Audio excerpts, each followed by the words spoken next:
आज एक विशेष दिन है।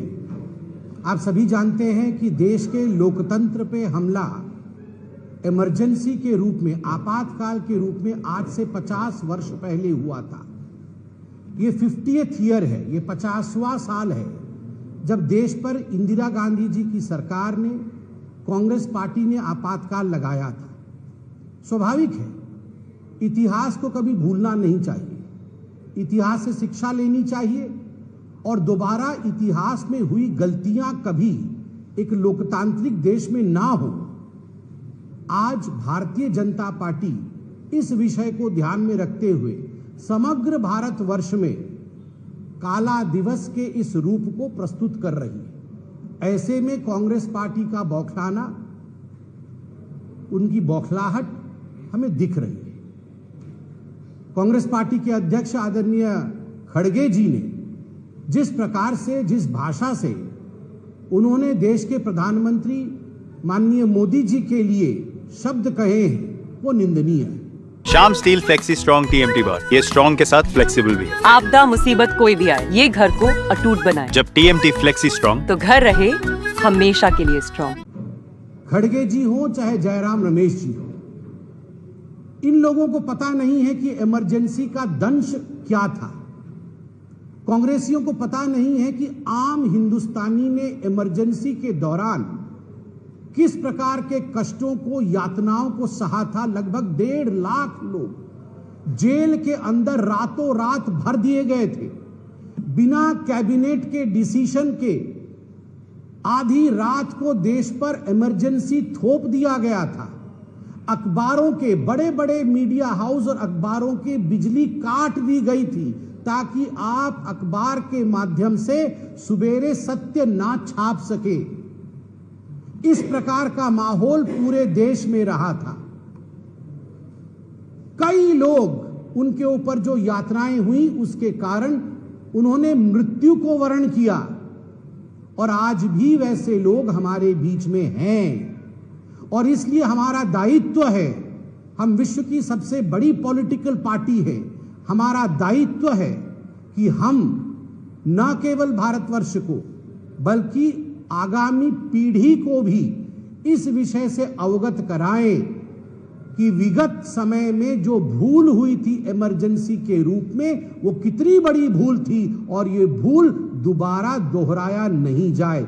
उस पे मजाक करना, उस पे तंज कसना, जिस प्रकार से खड़गे जी ने आज किया है, मुझे लगता है यह भी मखौल उड़ाना है लोकतंत्र का।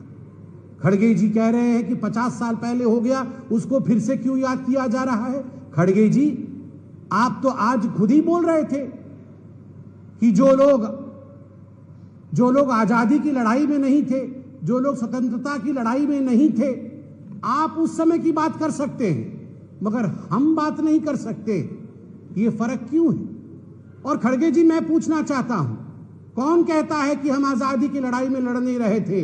यहां जितने लोग खड़े हैं, चाहे हम बोलने वाले हों, चाहे कैमरे के पीछे हमारे कैमरेमैन बंधु हों, आप सबके परिवार से हिंदुस्तानी होने के नाते कोई प्रत्यक्ष रूप से या कोई परोक्ष रूप से आजादी के लड़ाई में लड़ रहा था। मगर मैं पूछना चाहता हूं, बताइए, आदरणीय सोनिया गांधी जी का परिवार, उनके माता पिता कहां से लड़ रहे थे आजादी की लड़ाई में?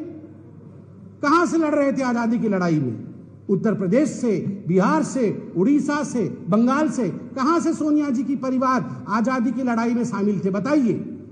आप जब भारतीय जनता पार्टी के इतिहास के विषय में बात करते हैं तो वो उचित है, मगर जब हम आपके परिवार के, राजनीति के, आपके परिवार के महत्वाकांक्षा की पन्नों को पलटते हैं तो आपको वो ड्रामा नजर आता है।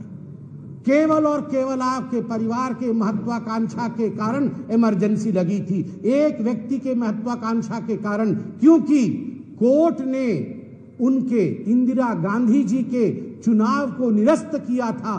केवल और केवल सत्ता में बने रहने के लिए इंदिरा जी ने बिना कैबिनेट के फैसले के इमरजेंसी लगाई थी। आप कहते हैं गरीबी और अमीरी के बीच खाई बढ़ गई। खड़गे जी, हम आपको लिफाफा में बंद करके आज जो रिपोर्ट यूएन की है, जो वर्ल्ड बैंक की रिपोर्ट है वो रिपोर्ट आपको भेजेंगे। ये स्टाइल का मामला है। रूपा फ्रंटलाइन।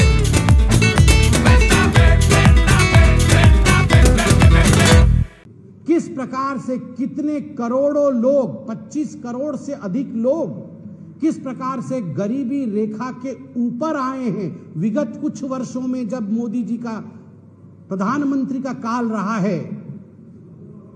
इन 11 वर्षों में यह रिपोर्ट आपको भेजेंगे, तब आपको मालूम पड़ेगा कि गरीबी हटाओ का नारा वो अलग था और वास्तविक रूप में किस प्रकार गरीबी दूर हुआ है इन 11 वर्षों में, उसकी कहानी अलग है। मैं आज पूरे हिंदुस्तान से कहना चाहूंगा, भारतीय जनता पार्टी के प्रवक्ता के नाते, एक पल के लिए भी इमरजेंसी को भुलाना नहीं है।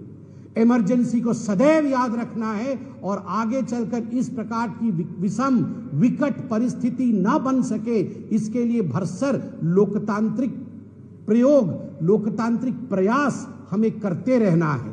और जहां तक कांग्रेस पार्टी का सवाल है, जिस पार्टी में ही लोकतंत्र नहीं है वो लोकतंत्र का महिमा कहां से समझेगी। जिस पार्टी का समर्थन, और जो पार्टी उन लोगों से समर्थन लेती है जो पैर पे अंबेडकर जी जैसे महान विभूति के फोटो को रखते हैं, वो आज हमें संविधान सिखा रहे हैं। ये इंडी गठबंधन वाले पहले आपस में बात कर ले इमरजेंसी को लेकर, किसका मत इमरजेंसी को लेकर क्या है, उसके बाद वो भारतीय जनता पार्टी को इमरजेंसी के विषय में सिखाएं। बहुत बहुत धन्यवाद।